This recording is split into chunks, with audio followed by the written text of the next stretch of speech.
Hello friends, পায়ের তলা সর্ষের নতুন ইউটিউব ব্লগে আপনাদের স্বাগত জানাই। ডিসেম্বর 3 তারিখে আমি আমার ফ্যামিলির সাথে পুরী গেছিলাম। আমার ফ্যামিলি দেখতে পাচ্ছেন। এখন আমরা হাওড়ায় পৌঁছেছিলাম, সকাল 5:30টায় পৌঁছে গেছি। 6:10-এর বন্দে ভারত এক্সপ্রেস ছিল। এই বন্দে ভারতের সামনে সবাই সেলফি তুলছে, আমার ফ্যামিলিও সেলফি তুলছে, বাকি অনেক ফ্যামিলি সেলফি তুলছে। এটা ট্রেনের ভিতরে। আমরা ট্রেনের ভিতরে বসে গেছিলাম, তাড়াতাড়ি সব উঠে গেছিলাম যেহেতু। ট্রেনের যা জিনিসপত্র রাখার জায়গাটা অনেকটাই কনজেস্টেড, তাই বেশি জিনিসপত্র না নেওয়াটাই ভালো। এমনি সার্ভিস খুব ভালো। বসার সিটিং, আমি এক্সিকিউটিভ ক্লাসটা জানি না, তবে এটা নর্মাল ক্লাসে সিটিংটা একটু একটু কনজেস্টেড। এটা দুটো দুটো করে হলে বা চেয়ারগুলোর মধ্যে একটু গ্যাপ হলে ভালো হতো। এই হাওড়া ট্রেন ছাড়ছে, এই ট্রেনে এরকম সবাই বন্দে ভারতের দিকে তাকিয়ে থাকে। আমাদের দেশে এরকম নতুন একটা সুপারফাস্ট ট্রেন সবাই তাকানোর মতনই, যে সত্যি খুব ভালো। এই স্টেশন ছাড়ছে, হচ্ছে হাওড়া স্টেশন আস্তে আস্তে ছেড়ে দিচ্ছে। প্ল্যাটফর্ম 21 দেখতে পাচ্ছেন, সবাই ভিডিও করছে, বাইরে যারা বসে আছে তারাও ভিডিও করছে। ট্রেনের স্পিড ধরে নিয়েছে, বেশ ভালোই স্পিড ছিল এবং সকালবেলার দৃশ্য দেখতে হেভিই লাগে। সকালবেলা ভোরবেলা উঠেছি, ঘুম ঘুম পাচ্ছিল, কিন্তু ট্রেনে বসার পরে পুরী যাওয়ার এত এক্সাইটমেন্ট ছিল যে ঘুমগুলো চলেই গেছিলো কোথায়, মনেই হচ্ছিল না যে ঘুম, মানে রাত্রিবেলা দেরিতে শুয়েছি, সকালে দেরি তাড়াতাড়ি উঠতে হয়েছে। কি সবুজ, কি ঠান্ডা দেখুন।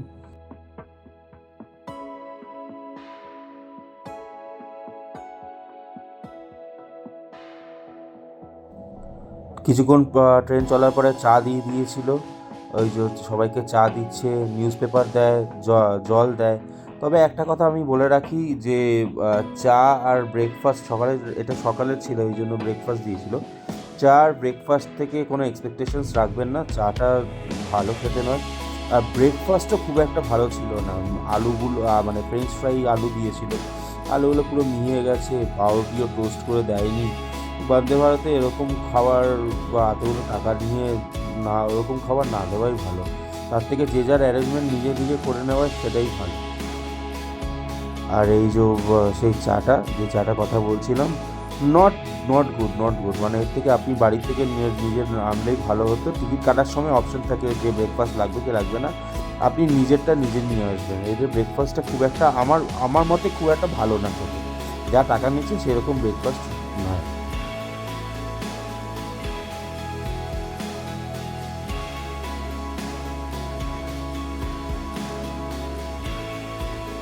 এই যে সেই লেজেন্ডারি খাবার দেখছেন, ফ্রেঞ্চ ফ্রাইগুলো দেখুন সেরকম নিয়ে গেছে, অমলেটটাও সেরকম না। এই একটা জুস দিয়েছে, আর ওই দেখুন পাউরুটি, টোস্ট ছাড়া পাউরুটি দিয়েছে, ওটা মাখন দিয়েছে, কেক দিয়েছে। আমার ছেলে তার মামার সঙ্গে বসে বসে গল্প করছে, ঠিক আছে, সময় কাটাচ্ছে। ওর একটা প্রথম ট্রেন চড়া এক্সপিরিয়েন্স, আর প্রথম এত সুপারফাস্ট ট্রেন চড়া এক্সপিরিয়েন্স। মাসির কোলে পাশে মামা, আর ওই পাশে আমার ওয়াইফ বসেছিল, এনজয় করছে ও পুরো ট্রেন জার্নিটাকে।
দুপুর 12:30টার সময় আমরা পুরীতে ঢুকে যাই, পুরী স্টেশনে ঢুকে যাই। ঢুকে গিয়েই সেদিনকে দুপুরে লাঞ্চ করতে গেছিলাম। আমরা ছিলাম হচ্ছে দ্বীপ রিসর্টে। দ্বীপ রিসর্টের পিছনে এরকম একটা ছোটো ওই দাদা বৌদি হোটেলের স্টাইলের একটা হোটেল। আমরা সব ম্যাক্সিমাম থালিই নিয়েছিলাম, সবাই এক একজন করে একটা করে থালি নিয়েছিলাম। এইখানে দামগুলো একটু মানে মিডল ক্লাস খাওয়া দাওয়ার করতে বলছি, এটা তো খুব একটা বেশি ভালো মানে রেস্টুরেন্ট টাইপের না, একটা নর্মাল খাওয়া দাওয়ার হিসেবেও দামগুলো একটু বেশি মনে হচ্ছিল আমাদের। তবে যেটা বলবো না, হ্যাঁ এই সেই রেস্টুরেন্টটা, যে রেস্টুরেন্টটা এটা একদম দ্বীপ রিসর্টের পিছনে, এর উল্টো দিকে এই বেনফিশের গেস্ট হাউস আছে। তো এই রেস্টুরেন্টে খাবার মানে যেরকম প্রাইস নিয়েছে সেরকম খাবার খুব একটা বেশি ভালো না। এর থেকে বা অন্য কোথাও যদি আপনাদের বেটার জানা থাকে সেখানে আপনারা যেতে পারেন। এটা রাত্রিবেলা সি বিচ, আমরা বিকাল একটু দুপুরে রেস্ট করে বিকাল রাত্রিবেলা না সন্ধেবেলার দিকে সি বিচ, উট আছে দেখুন, অনেকগুলো এখানে স্টল আছে, অনেক রকমের স্টল আছে, খাবার স্টল আছে, ওই লেবু জলের স্টল আছে, তারপরে মোমো স্টল আছে, অনেক রকম স্টল আছে, প্রচুর লোকজন এখানে। তবে বালিতে চটি পরে আসবেন না, আমি বালিতে চটি পরে গেছিলাম, অনেক কষ্ট হয়েছে, আমি রাতে জুতো পরেছিলাম। তারপরে খুব সুন্দর একটা অ্যাম্বিয়েন্ট, রোদ আর আমরা যখন গেছিলাম তখন একটা ওই ভেজার সাথে সাথে ওয়েদার ছিল, যেহেতু চেন্নাইয়ে ডিপ্রেশন চলছিল, ওই জন্য একটা ঠান্ডা ঠান্ডা, প্রচুর ঠান্ডা ঠান্ডা ভাব ছিল। আর সমুদ্রের হাওয়ার সঙ্গে এরকম ঠান্ডা ওয়েদার, বুঝতেই পারছেন হাত পা ঠান্ডা হয়ে যাচ্ছিলো।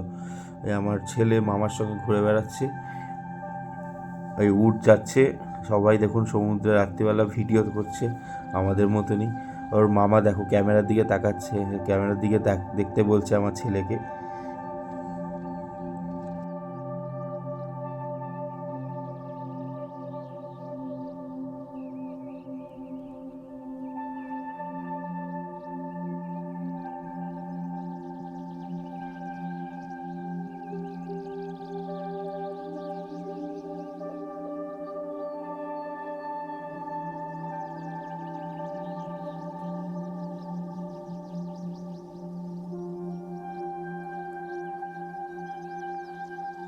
বিচ থেকে একটু উঠে চলে এসেছিলাম, এটা ওই ভিক্টোরিয়া হাউস হোটেলটা ছাড়িয়ে গিয়ে এখানে প্রচুর কাউন্টার আছে, মোমো কাউন্টার আছে, কিন্তু আমাদের কলকাতার মতন মোমো না, ঠিক আছে, মোমোর উপরে কী একটা মশলা দিয়েছিল, পুরো মোমোর স্বাদটাই বিগড়ে গেছিলো।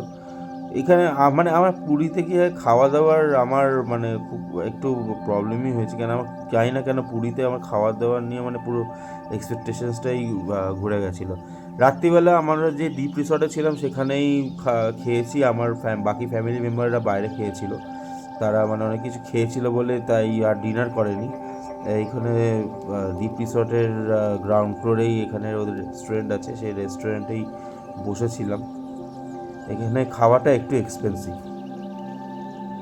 4 তারিখ সকালবেলা আমরা সমুদ্রে চলে গেছিলাম, আমার ছেলের ফার্স্ট সমুদ্রের এক্সপিরিয়েন্স। ও একটু ঢেউ ফেউ দেখে একটু ভয় পাচ্ছিল, মাসির সাথে ওখানে ও বসে আছে, আর এই যে মাসির সঙ্গে বসে ঢেউ খাচ্ছে, ও ভাবছে কী হচ্ছে ব্যাপার ট্যাপার। আমার খোকার প্রথম সমুদ্র এক্সপিরিয়েন্স, আমার ক্যামেরার সামনে আমার আঙুল পড়ে গেছিলো, এই জন্য ওরকম দেখাচ্ছে।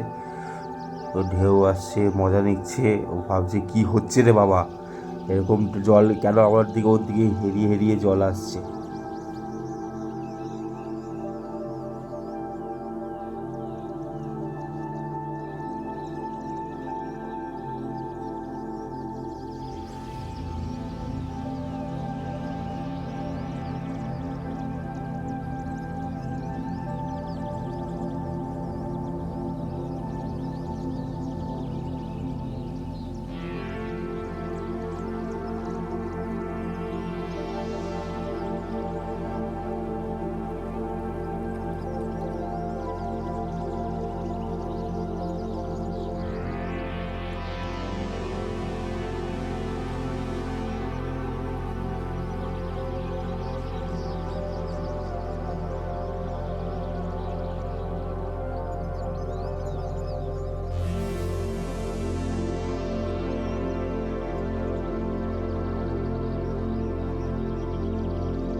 তারপরের দিন সকালবেলা, না সেদিনকে যেদিন সমুদ্রে গেছিলাম সেদিনকেই আমরা সপ্তপদীতে খেতে গেছিলাম। আমাদের কলকাতার সপ্তপদী এখানে পুরীতেও আছে, ভজহরি মান্নাও আছে, কিন্তু আমরা সপ্তপদীটাকে চুজ করেছিলাম কারণ আমাদের সপ্তপদীতে কোনো খাওয়া হয়নি।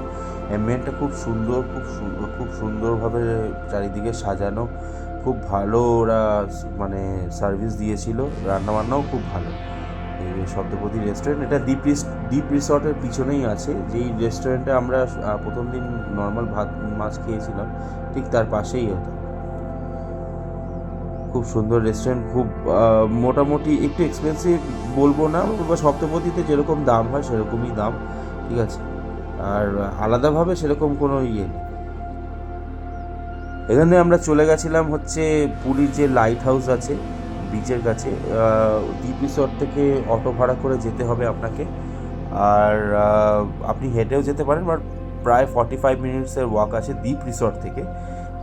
আর এই মানে এই জায়গাটায় আপনি পুরো সি বিচ, পুরীর সি বিচ এবং তার আশেপাশে যেই জায়গাগুলো আছে পুরো 360 ভিউ পেয়ে যাবেন। আপনার কাছে যদি 360 ভিউ ক্যামেরা থাকে এখান থেকে নিলে হেভি দেখতে হবে, হেভি ভিডিও হবে এই লাইট হাউসটায়। একটু উঠতে কষ্ট হবে, কিন্তু ওঠার পরে বেশ ভালো লাগবে।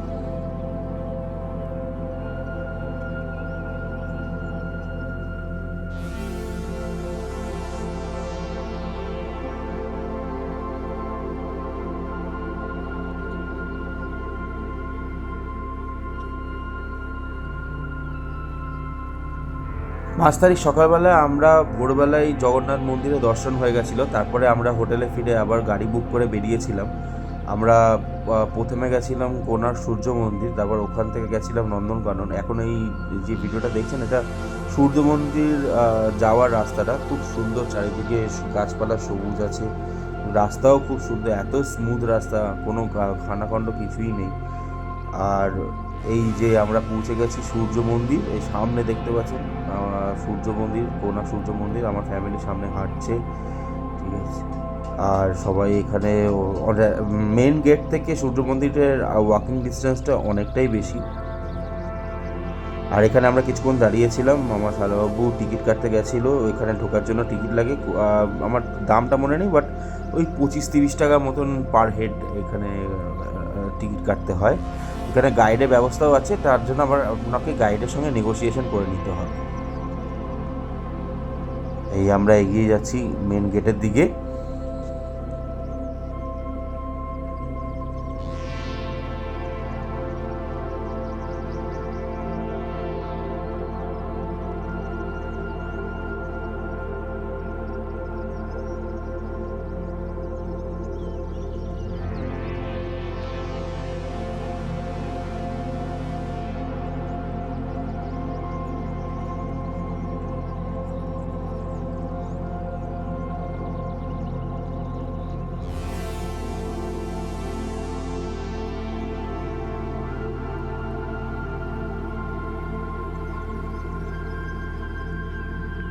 আমরা ঢুকে পড়েছি সূর্য মন্দিরে, কোণার্ক সূর্য মন্দিরে। কি সুন্দর কারুকার্য দেখুন, এত বহু বছরের আগে কিছু লোক যারা এই আর্টিস্ট যারা এগুলো বানিয়েছিল পাথর কেটে কেটে, আজও সেগুলো দাঁড়িয়ে আছে। Obviously archaeological survey of India এগুলো মেনটেন করে, আমাদের গভর্নমেন্ট অফ ইন্ডিয়া এগুলো মেনটেন করে, উড়িষ্যার গভর্নমেন্ট এগুলো মেনটেন করে, কিন্তু আমাদের ভারতের যে আর্ট অ্যান্ড কালচার আছে সেটা অন্য কোনো জায়গাতে জুড়ি মেলায় মিলবেই না, পাওয়াই যায় না এরকম আর্ট অ্যান্ড কালচার। কী সুন্দর একটা মনুমেন্টাল ব্যাপার, এখানে দেখুন কী সুন্দর সাজিয়ে, কী সুন্দর পাথর কেটে কেটে দেখুন কী সুন্দর কারিগর্যগুলো, দেখলে চোখ ধাঁধিয়ে যাবে। এত সুন্দর লেগেছে আমার কোণার্ক সূর্য মন্দির, এত সুন্দর কাজগুলো, অপূর্ব অপূর্ব।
সূর্য মন্দির এখানেই শেষ। এবারে আমরা চলে গেছিলাম নন্দনকানন। কোণার্ক সূর্য মন্দির থেকে নন্দনকানন যেতে মোটামুটি আপনার 2 ঘন্টা 30 মিনিট 40 মিনিট মতন লাগে। রাস্তা খুব সুন্দর, যেতে কোনো কষ্ট হবে না, খুব স্মুদি রাস্তা, কোনো খানাখন্দ গর্ত কিছু নেই। নন্দনকাননে ঢোকার সময় প্রচুর গাইড আপনাকে বলবে, গাইড লাগবে। আর গাইড করার জন্য গাইডের গভর্নমেন্ট অফ ইন্ডিয়ার যে উড়িষ্যা গভর্নমেন্টের যে গাইড কর্নার আছে, ওখানে আপনি গিয়ে গাইড বুক করতে পারেন, আর ওরাই সব টিকিট কেটে দেয়। তবে একটা কথা জানিয়ে রাখি যে এই চিড়িয়াখানার মধ্যে কিন্তু আরেকটা সেকশন আছে যেটা সাফারি, এবং এই সাফারির টিকিট কিন্তু আলাদা হয়। এটা নর্মাল জুয়ের টিকিটের না, ওটা আলাদা করে টাকা দিতে হয়। কাউন্টারে ওটার টাকা লেখা আছে যে কতটা আপনি মানে টাকা দিতে হবে। এই সামনে দেখছেন ওটা ব্যাটারি গাড়ি, ওটা হচ্ছে জু ঘোরার গাড়ি, যেটা মানে জু ঘুরে বেড়ানোর গাড়ি। আর ওই গাড়িটা আমার মোরালেস ইউজলেসই লেগেছে, কেন 90% আপনাকে চিড়িয়াখানা হেঁটেই দেখতে হবে। এই সামনে আপনি দেখছেন আফ্রিকান মাকাও বলে না কি যেন এটা বলছিল, এইটার নাম, উপরে বসে আছে। খুব সুন্দর, খুব পরিপাটি করে চিড়িয়াখানার উপরে আরেকটা বসে আছে। চিড়িয়াখানাটা বেশ বড়, মানে আমাদের আলিপুরের চিড়িয়াখানা থেকে অনেকটা বেশি বড়।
এখানে একটা কাপল জলহস্তি আছে, মহিলা জলহস্তিটা জলের নিচে আছে, স্নান করছিল। আর এই যে ছেলেটা বাইরে আছে, বাইরে মুখটা উঠিয়ে আছে।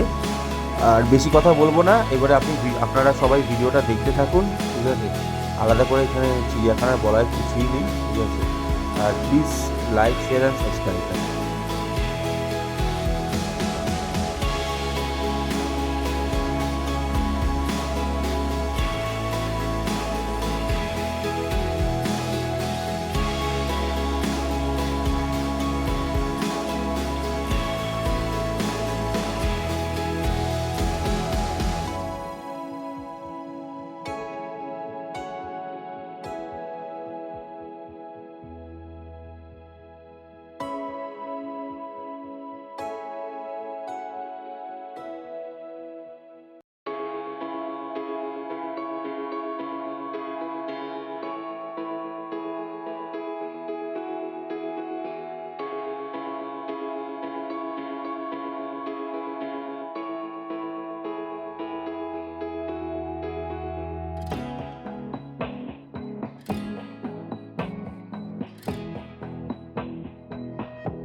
তারিখ আমাদের ফেরার দিন ছিল। সেদিন পুরী থেকে 12:50 বন্দে ভারত ছিল, যেটা কলকাতায় রাত্রিবেলা 8:30টার সময় ঢুকেছিল। এবারে বাড়ি ফেরার পালা। এইবারের মতো পুরী ঘোরা হয়ে গেল, সবই দেখলাম, বেশ ভালো এনজয় করলাম ফ্যামিলির সঙ্গে ট্রিপটা। আপনারা প্লিজ এই ভিডিওটা দেখুন, and like, share and subscribe করবেন, এবং আমার ভিডিওতে যদি আপনাদের কোনো কমপ্লেন থাকে সেটাও আমাকে কমেন্ট সেকশনে জানাবেন। Thank you.